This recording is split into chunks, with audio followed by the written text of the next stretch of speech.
কোনো ছবিতে যদি চুল অথবা দাড়ি বাঁকা থাকে অথবা এলোমেলো থাকে তাহলে সেটা কিভাবে ঠিক করবেন সেটা দেখাবো আজকের ভিডিওতে। এই ধরনের ভিডিও আপনি ইউটিউবে সার্চ করলে তেমন পাবেন না, কারণ এই বিষয়ে আশা করি তেমন কেউ ভিডিও করে না। তো আজকের ভিডিওতে আপনাদেরকে এই বিষয়টা একদম ক্লিয়ার করব, যেটা দেখার পরে কারো চুল অথবা দাড়ি নিয়ে কোনো প্রকার সমস্যা থাকলে সেটা খুব সহজেই সমাধান করতে পারবেন।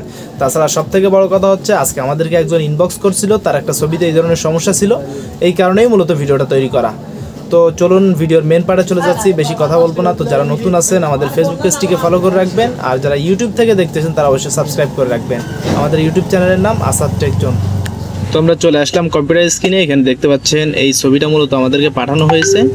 তো আমরা প্রথমে ছবিটাকে পাসপোর্ট সাইজে ক্রপ করে নিব। তো আমরা এদিক থেকে সাইজটা দিয়ে দিচ্ছি, আর এই সাইজগুলো কীভাবে সেভ করতে হয় সে বিষয়ে অলরেডি আমাদের একটা ভিডিও দেওয়া আছে, চাইলে দেখে নিতে পারেন। তো আমি প্রথমে ক্রপ করে নিলাম। দেন এখন যে কাজটা করব আমরা, সেটা দেখতে পাচ্ছেন এই ছবিটার এক পাশের দাড়িটা কিন্তু একটু বাঁকা আছে এবং আরেক পাশে ঠিক আছে। তো আমরা এই পাশের মতো করে এই পাশটা মিলাই দিব। তো সেটা কি করে করি সেটা একটু দেখেন। প্রথমে আমরা যে কাজটা করব, এদিকে দেখতে পাচ্ছেন লেসো টুল আছে। তো আমরা লেসো টুলে ক্লিক করব। দেন লেসো টুলের মাধ্যমে আমরা যে অংশটা ভালো আছে দাড়ির, অর্থাৎ যে পাশের অংশটা ভালো আছে এই পাশ থেকে আমরা কিছুটা অংশ এভাবে মার্ক করব। তো মার্ক করার পরে আমরা ফেদার দিব। তার জন্য কিবোর্ড থেকে কন্ট্রোল অল্টার ডি একসাথে প্রেস করব। এখানে ফেদারের রেডিয়াসটা বেশি দিব না, আমরা আপাতত 10 রাখতেছি। দেন এন্টার প্রেস করব। এখন কিবোর্ড থেকে কন্ট্রোল জে বাটন প্রেস করব। দেখতে পাচ্ছেন এদিকে লেয়ারের মধ্যে একটা ডুপ্লিকেট লেয়ার কিন্তু হয়ে গেছে, বা একটা কপি হয়ে গেছে লেয়ার। তো কিবোর্ড থেকে ভি অথবা এদিকে টুলবার অপশন থেকে আপনি মুভ টুলে ক্লিক করলে এদিকে দেখতে পাচ্ছেন একটা সিলেকশন মার্ক চলে আসছে। তো এই দাগের উপরে ক্লিক করলে আপনি পরবর্তীতে মাউসের রাইট বাটনে ক্লিক করে এদিক থেকে ফ্লিপ হরিজন্টাল করে দিবেন। তাহলে এটার আপনার রোটেশনটা ঘুরে যাবে। এখন আপনি এটাকে জাস্ট এনে এই সাইডে বসিয়ে দিবেন। তো এটা একটা নির্দিষ্ট অ্যাডজাস্ট পরিমাণ আপনি লেভেল দেখে বসাবেন। তো আমি এতটুকুতে বসাচ্ছি।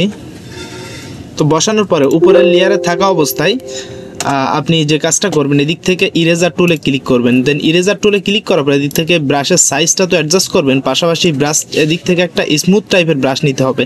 তো আমি এই ব্রাশটা ইউজ করতেছি। এখানে বিভিন্ন ধরনের ব্রাশ আছে, আপনি দেখে নেবেন। তো এটা দেওয়ার পরে আপনি সাইড দিয়ে হালকা করে ব্রাশ করে দিবেন। আপনার অবাঞ্ছিত কোনো পার্ট যদি এখানে থাকে দাড়ি, তাহলে সেটা একটু রিমুভ করে দিবেন। তো মোটামুটি দেখতে পাচ্ছেন এখন একটা লেভেল চলে আসছে। এখন উপরের লেয়ারে ক্লিক থাকা অবস্থায় কিবোর্ড থেকে কন্ট্রোল ই প্রেস করব, দুইটা লেয়ার একসাথে মার্জ হয়ে যাবে। এরপর আমরা যে কাজটা করবো, এদিক থেকে ক্লোন স্ট্যাম্প টুলের ব্যবহার করব আমরা। তো ক্লোন স্ট্যাম্প টুল নিলাম। দেন এদিক থেকে আমরা সাইজটা অ্যাডজাস্ট করে নিব। দেন এখন আমরা উপরের যে কোনো একটা ভালো জায়গা থেকে কিবোর্ডের অল্টার বাটন চাপ দিয়ে ধরে কপি করব। দেন এদিকে এসে আমরা এভাবে পেস্ট করে দিব। এই জায়গাতেও সেমভাবে আমরা পেস্ট করে দিতে পারি। এবং এটা ফটোশপের আপডেট টুলসগুলোতে আরও খুব সহজ সমাধান আছে এবং সুন্দরভাবে করা যায়। আমরা যেহেতু ফটোশপ 7.0 দিয়ে দেখাচ্ছি, তাই 7.0-র জন্য এই সিস্টেমটা সবথেকে ভালো মনে হয়েছে আমার, এই জন্য ভিডিওতে দেখালাম। তো ভিডিওটা কেমন লাগলো সেটা কিন্তু অবশ্যই কমেন্টসে জানাবেন। আর পরবর্তীতে আপনি কোন বিষয়ে ভিডিও চাচ্ছেন সেটাও কিন্তু চাইলে আমাদের সাথে শেয়ার করতে পারেন, কন্ট্যাক্ট করতে পারেন আমাদের হোয়াটসঅ্যাপে, এবং আপনার ফটোটা পাঠাতে পারেন। তো দেখতে পারতেছেন আমরা কিন্তু দাড়িটাকে ম্যাচিং করে দিলাম অপোজিট সাইডের সাথে। তো আমি এটাকে আর একটু জুম করে নিচ্ছি। এবং আপনি যে সিস্টেমটা দেখালাম, এই সিস্টেমে আপনার যেভাবে মন চায় আপনি সেভাবেই কিন্তু কাস্টমাইজ করে নিতে পারবেন। তো এখন আমরা যে কাজটা করব, ম্যাজিক টুলের মাধ্যমে ব্যাকগ্রাউন্ডটাকে একটু সিলেক্ট করে নিচ্ছি।